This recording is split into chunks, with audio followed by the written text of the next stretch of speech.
The wrong belief about Mary.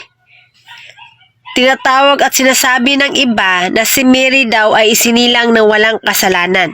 Ito po'y malaking kamalian or napakalaking blasphemy po sa harapan ng ating Panginoong Hesus. Kung titinan natin ang Biblia, sapagkat sabi po ng Roma 3:23, sapagkat ang lahat ay nagkasala at walang sinumang nakaabot sa kaluwalhatian ng Diyos. Sabi po dito, lahat ay nagkasala.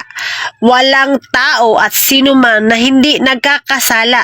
Kung babasahin po natin ang Psalms 51 verse 5 or mga awit 51 verse 5, sabi po dito, ako'y masama na, buhat ng isinilang, makasalanan na nang ako'y iluwal.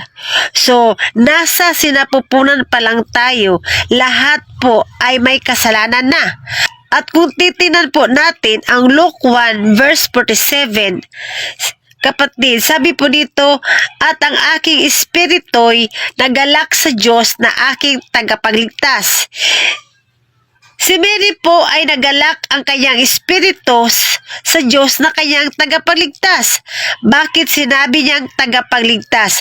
Dahil meron din po siyang kasalanan tulad natin. Kung titinan natin ang Biblia at kung pag-aralan natin mabuti na ito pong si Mary that time sa pista, pumunta po siya sa Jerusalem, dala ang kanyang handog para sa kasalanan.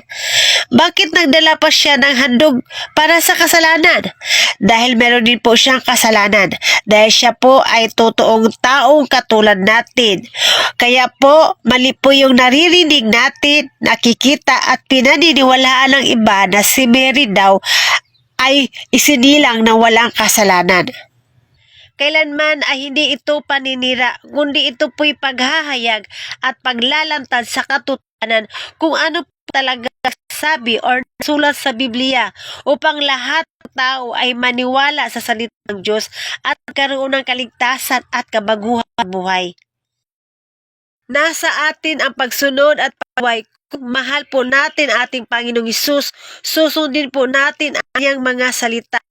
Sapagkat sabi po ng John 14 verse 3, Jesus said, "If you love me, obey my commandment."